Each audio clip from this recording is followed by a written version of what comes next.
Hello guys, in this video we are going to speak about modernism and the lost generation. We hope that you will enjoy it.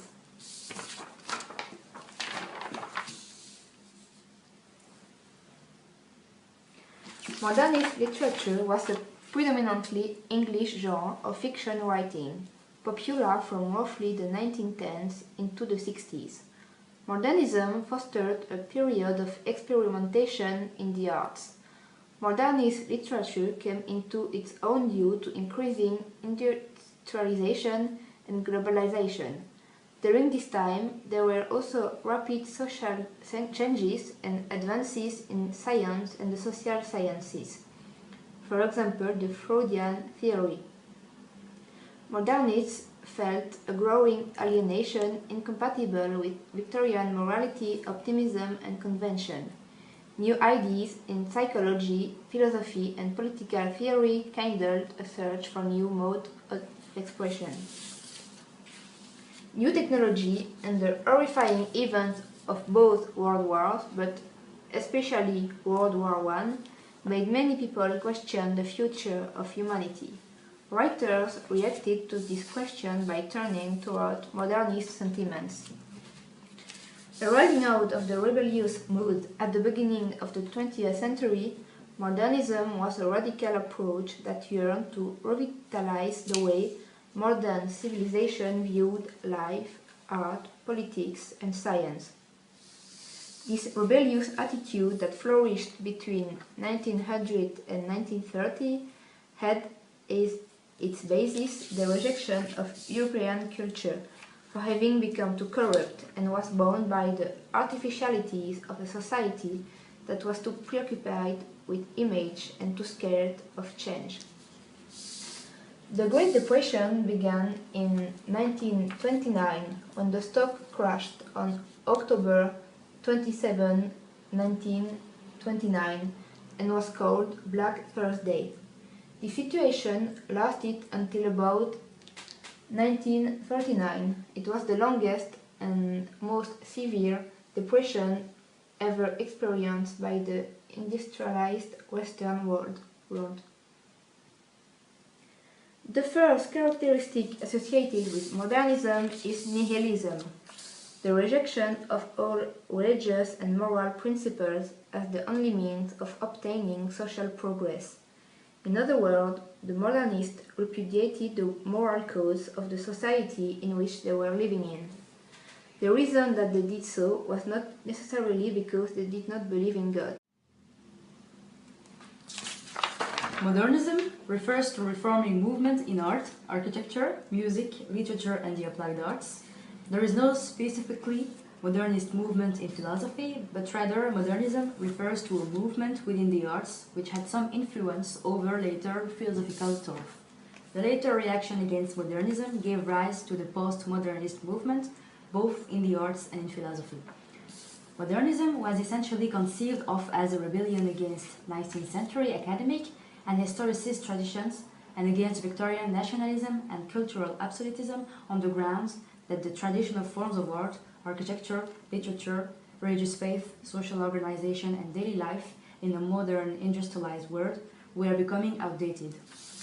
The term modernism itself is derived from the Latin modo meaning just now. American modernism stemmed from rejection of Enlightenment thinking, seeking to better represent reality in a new, more industrialized world. The Enlightenment pictured the human race as engaged in an effort towards universal moral and intellectual self-realization. It was believed that reason allowed access to truth. It was fundamental to the notion of modernism, the goal of which was the creation of a new world order. The basic Enlightenment assumption that from the study of art comes a moral education all by itself. Modernism is the worship of the state, though it is actually something more than that. It is the worship of a particular kind of state. The state reimagined as the absolute embodiment of the people and the nation. The Hegelian idea of the state as a spiritual force that alone gives meaning to an individual's life. In Hegel's words, the divine idea as it exists on earth. Several libertarian thinkers have attempted to show that the modern American state is essentially fascist, not a form of outright socialism, and certainly not a consistently classical liberal republic. Naturally, the American political and intellectual establishment, firmly grounded in the ideas of progressivism, sought to distance itself historically and ideologically from Nazism, to treat it as an aberration or regression. Academic literature long endured painful contradictions to situate the parturition of the Nazi creed outside of modernism's bounds. Indeed, there is no shortage of characteristics that demonstrate the common pedigree of all forms of 20th century political modernism.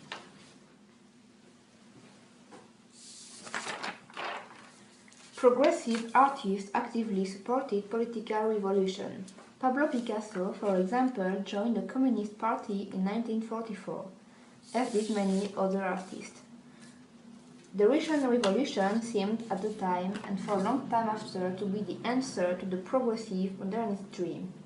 Marxist communism was the boldest attempt to create a better society, adopting not a political democracy like the United States, but an economic democracy wherein all were economically equal. Communism offered a vision of universal freedom, predicated on the freedom of ideas.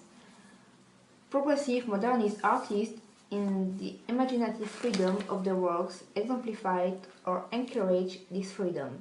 However, in 1932, under Joseph Stalin, this freedom was sharply curtailed, and modern art, such as it was forced to adopt a more conservative form, known as socialist realism. Hitler, too, had wanted to create a new and better society, but his method of achieving it horrified the world. Whereas progressive modernism sought to improve the lot of all humankind, the Nazis, utilizing ideas derived from social Darwinism, employ eugenics, the science of improving human heredity, with the aim of establishing superior and racially pure master race. The Second World War and the Nazi Holocaust, we now realize, dealt a mortal blow to modernism. After the Second World War, optimism in the future was difficult to sustain. And to make matters worse, with the advent of the Cold War and the constant threat of nuclear destruction, any sort of future looked doubtful. The ideas of Karl Marx infused the surrealist movement that saw itself as promoting, in the words of Salvador Dali, a revolution in consciousness. Now I am going to present three authors, which are William Faulkner, Eugene O'Neill, Elizabeth Bishop. William Faulkner. He was born in 1897 in Mississippi and he died in 1962. He was a short story writer, a poet, and a Nobel Prize winning novelist in 1949. His major work is The Sound and the Fury, written in 1929, which is ranked 6th on the list of the 100 best English language novels of the 20th century. Two of his other novels were also on the list, As I Lay Dying and Life in August. Two of his novels, namely A Fable and Rivers, were awarded the Pulitzer Prize for Fiction. Faulkner was known for his experimental style, focused mainly on diction and cadence. Moreover, in contrast to Ernest Hemingway, he made frequent use of stream of consciousness in his writing. It means that he was attempting to give the written equivalent of the character's thought processes, either in an interior monologue or in connection to his actions. His characters generally were slaves, poor whites, working-class Southerners, and Southern aristocrats. Eugene O'Neill was born in 1888 in New York City and he died in 1953. He was a playwright and a dramatist. He won the Nobel Prize in Literature in 1936 He also won several Pulitzer Prizes for drama. His most celebrated long play is Santa Christie.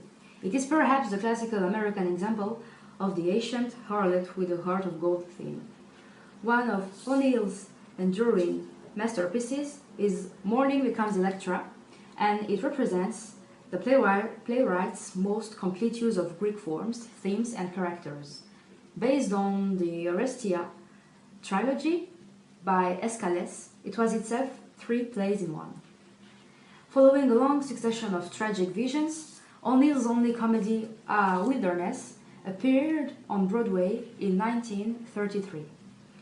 O'Neill's plays were written from an intensely personal point of view, deriving directly from the scarring effects of his family's tragic relationships, his mother and father who loved and tormented each other, his older brother who loved and corrupted himself and died of alcoholism in middle age, and O'Neill himself, coked and torn between love for and rage at all three. Elizabeth Bishop was born in Massachusetts in 1911 and she died in 1979. She was a poet and a short story writer. She also was a painter, an author of prose, and a translator. She was the Poet Laureate of the United States from 1949 to 1950, and she won the Pulitzer Prize for Poetry in 1956. During her career, she won many other prizes. Her first book was North and South, which was published in 1946. 9 years later, she published poems North and South, A Cold Spring. It included her first book along with 18 new poems. She won the Pulitzer Prize for this book. The last book of poems to appear in her lifetime was Geography 3 in 1977. This book was awarded the Neustadt International Prize for Literature, which no woman had won before. She was an obscure figure in literature. She was known for her poetic serenity, but she was dealing with themes such as struggle to find a sense of belonging and the human experiences of grief and longing. As she was both a painter and a writer, she had an incredible ability to capture significant scenes, both in her painting and in her stories.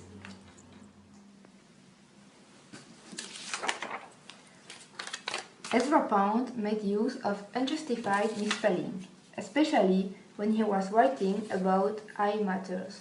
Here you can see one example of his misspellings. No excuse for ignorance. Sometimes misspelling can have a serious effect on friendship.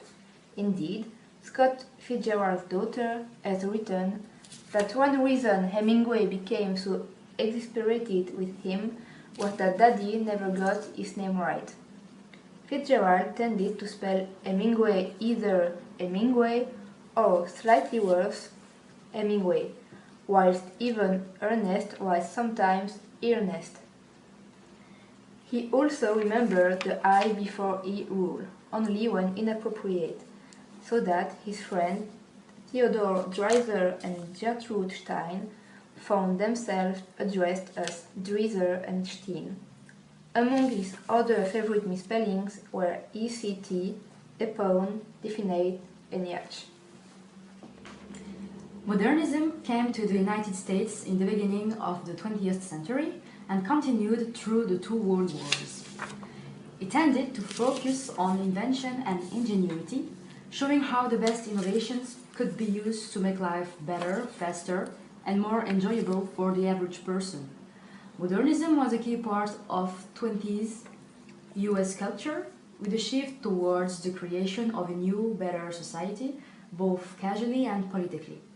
The Roaring Twenties was a direct result of modernist views, with new conventions to gender roles, as well as the fast spread of technological conveniences like telephones.